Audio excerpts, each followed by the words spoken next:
Maybe I'm Salissa, maybe I'm not, but you can call me Rice because that's my nickname. And welcome to my channel. Welcome back. Today's architectural review. In this video, I'm going to look at a tiny house, passive, earthquake resistant house by living big in a tiny home or in a tiny house. I always get those two confused. Also, just for a little educational background, I have studied hazard mitigation, which is studies of building and resistant to earthquakes, natural disasters, all in general, so earthquake included. So I'm gonna analyze this in architectural sense. So I will skip some of the video. So if you want to see the full video, please see down in the description because this is for educational purposes and just to have a point of conversation to inspire you in case you live in an earthquake prone zone or if you also want to implement any ideas you see during these architectural reviews. That just worked perfectly for what I was wanting,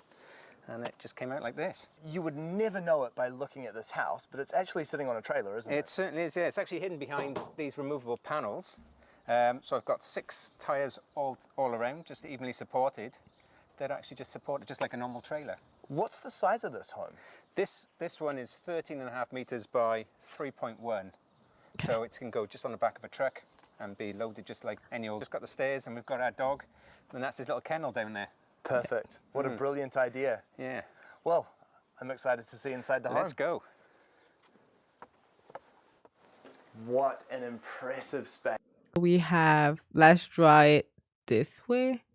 You know, the form and shapes. It's gonna be a thing. We have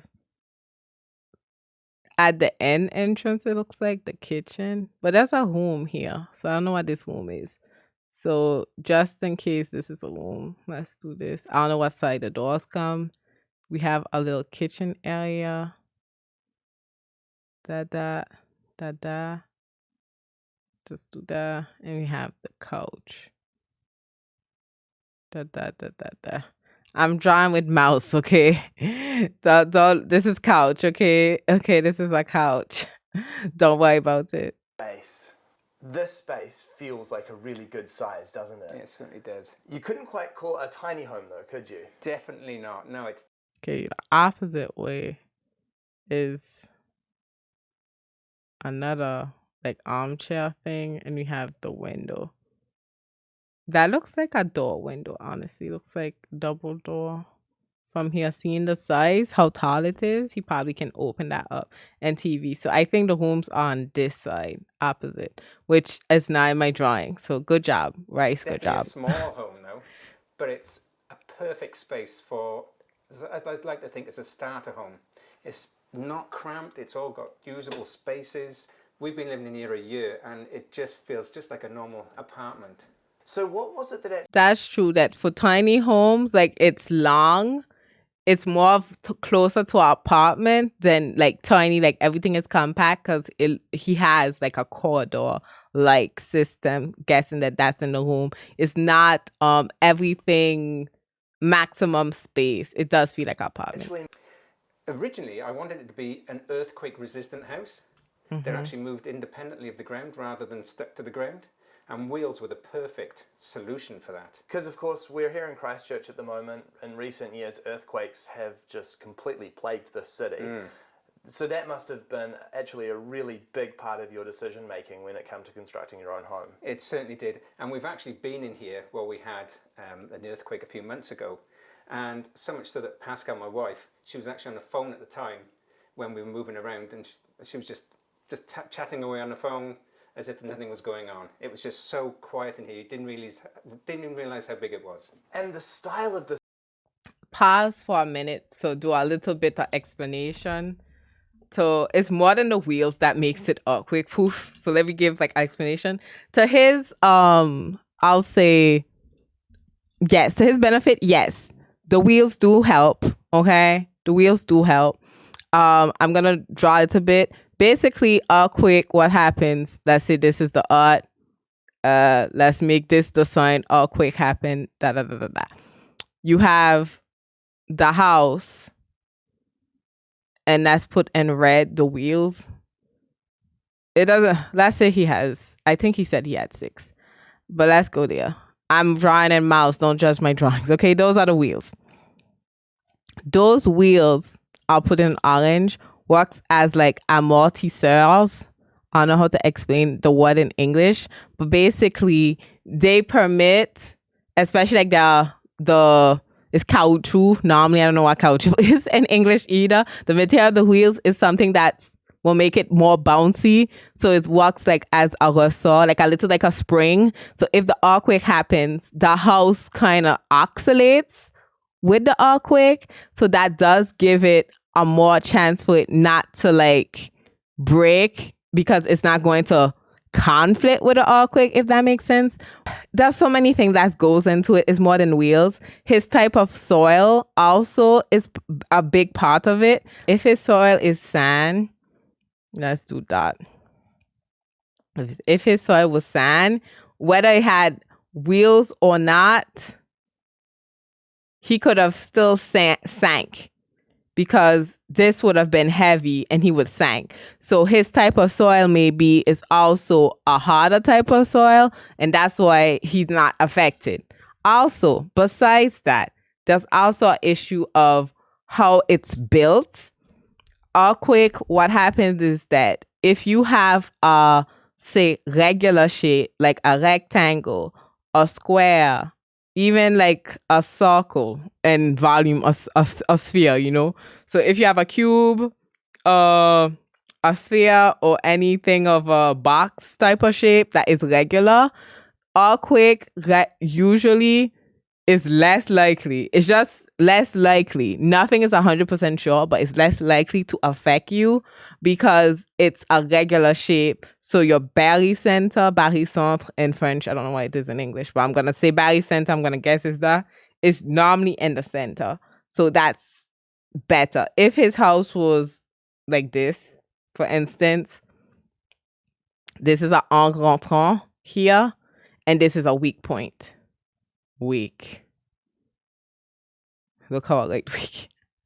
Weak point, and that would lead to fracture, most likely, independent from the soil, etc. That's why in constructions, usually, let's put this in brown, that buildings like here will either be built with an expansion joint right in between like this, or be built like this. Depends on what's the function, etc.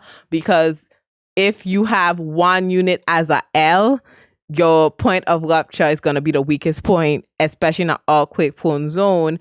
And once those break, it's going to lead to like the rest of the structure falling. So it's best to have regular shapes because they fare better against any shakes. So when he says it's the wheels, is his type of soil and it's his structure. Because don't forget, a container comes and this pre-made shape is built to be this box. So it's not like it's a piece together. He did it himself. It was fabricated to stay together, cross the oceans, etc., etc. So it's already made to withstand a lot of pressure, I'll say, and weather differences, all of that. So since it's made to be a box, it's most likely going to be a better regular structure to withstand an earthquake, and the wheels also help because it works as a spring.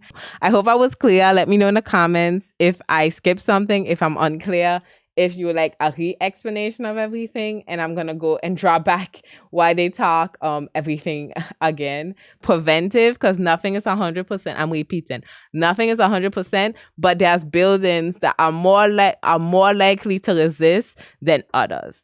Okay, depending on the natural disaster you are building against. So let me know. Well, this is a cute room. Yeah, the little bedroom. This is actually designed for a single bed and the wardrobe. But at the moment, it is our office at the moment, so forgive the mess. So this is an office. A messy desk is a sign of an intelligent person. Of course, and it couldn't get any messier than that at the moment, so what does that say? But what a really cool space this is. And you can see this, I mean, this is a small room, but it's actually a perfect size for an office or for a child's bedroom, isn't it? It's the bathroom. It certainly is. So actually, a hallway as well is a bit of an unusual feature in a small home, isn't it? It's a bit extravagant, but I actually wanted a good flow. You know, I don't like hallways, but at least it's a small home, so I like useful hallways. At least it's distributing. but it's the size you'd see in an ensuite. But again, it uses space so that you actually don't feel cramped in here. There's plenty of room to get to everything. And plus behind the door, we've got the wash machine.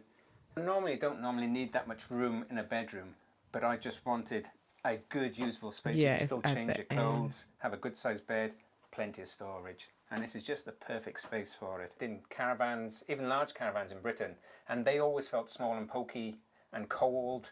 Where I actually wanted this to be just like a small house. And this satisfies it is a small house. It might look small on the outside, might look like a container on the outside, but inside it's actually a lot roomier than you'd think. Yep. And that's the video. So it's just a short video because I didn't want to, like, he talks about details about the way they live, etc. So I feel like it wasn't necessary for me to, like, go into that detail of it. I think I really wanted to focus just on a little architecture earthquake, especially like I have a background education. I have an educational background in that. I had to think my senses. I have to sit here and be like, teacher Rice, let me tell you how it makes buildings resistant to earthquakes in general, because there's specificities and there's people who do special things to their buildings that cost a lot of money to make it. So even if it doesn't look like, you told me it has to be a rectangle, if it's not a rectangle, but yeah, they still says earthquake proof, trust me, they're doing something to it, okay? It costs money, but it's possible, okay? But it's just better and easier. Because it's not only now, it's been years and years. Historically, other people have been, before all this technology that we have today, been building houses to resist against earthquakes and other natural disaster. And humans just walked from there and kept on adapting and exploring and pushing the edge of technology. So yes. Thanks for watching until now. Don't be shy. Subscribe. Tell me what you want to see next time. If you have a video suggestion, or if you're a YouTuber and have a house tour and would like me to give my architectural input for educational purposes to share with others, let me know. You can contact me by email or just by leaving a comment down below. And thanks again for everything. Watch one of these videos, the architecture playlist, and one that YouTube says the best suited for you. Bye.